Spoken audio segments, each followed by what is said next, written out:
Hello everyone, Richard here, and today we're going to be taking a look at the Glock 18 and Riot Shield, the newest SWAT weapon included in the 2019 Christmas update for Killing Floor 2.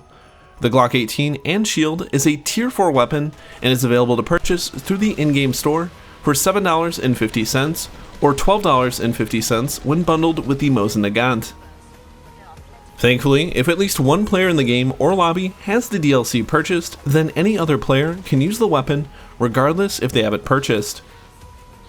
Overall, the Glock is probably the most unique weapon for the SWAT, with the Nailgun PDW being a close second. It provides the perk with a powerful weapon that improves its survivability, especially when faced against large Zeds and ranged attacks. By default, the Glock deals 28 damage per shot, or 35 with a level 25 SWAT, making it the second lowest damage SWAT weapon, edging out the MP7. Despite this, it deals enough damage to be effective against trash Zeds on a per shot basis. However, the Glock does have the second highest fire rate at 1100 rounds per minute and, by extension, one of the highest DPSs, only being beaten by the MP5 and Chris. Unlike other SWAT weapons, the Glock uses the handgun damage type as opposed to SMG, meaning it will deal additional damage against flesh and quarter pounds while being marginally less effective against trash Zeds by comparison. Still, the Glock is more than capable of handling weak Zeds in an efficient manner, able to one-shot headshot any Zed weaker than a Gorefast, and against medium Zeds, a quick burst to the head is usually more than enough to neutralize them. The magazine capacity by default for the Glock is 33 rounds, but is doubled for level 25 SWATs, giving it the same capacity as the Chris. Unfortunately, also like the Chris, due to the weapon's very high fire rate, you will be reloading quite often if you don't use proper trigger discipline. The Glock does still have one of the fastest elite reloads, taking around 1.6 seconds to complete, meaning minimal downtime when you run dry. The weapon also boasts a healthy ammo pool of 462 rounds by default, or 601 with the ammo vest skill. Paired with another SMG like the Chris or MP5, and ammunition will seldom be an issue, even when forced into clutch situations. Now that we've covered the Glock part of the weapon, what about the Riot Shield aspect? The shield provides several unique benefits and honestly helps solidify the SWAT as a very tanky perk. First, when aiming down sights, the shield will protect the player within a 170-degree cone in front of them from most incoming attacks by reducing their damage by roughly 60%.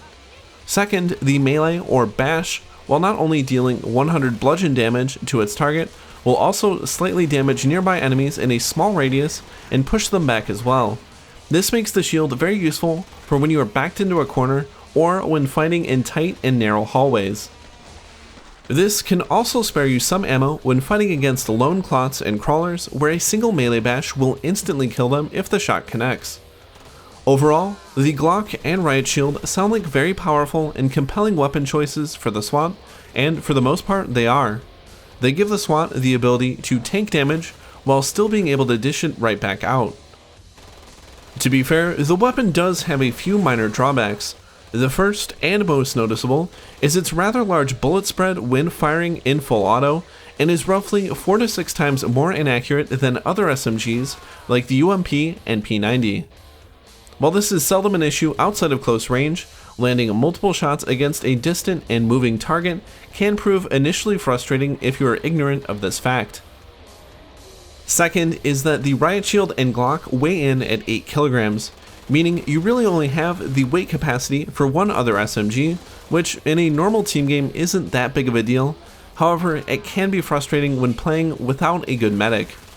The Glock and Shield work very well in conjunction with the MP5 and Chris at Tier 5 or Tier 4 with the addition of a medic pistol.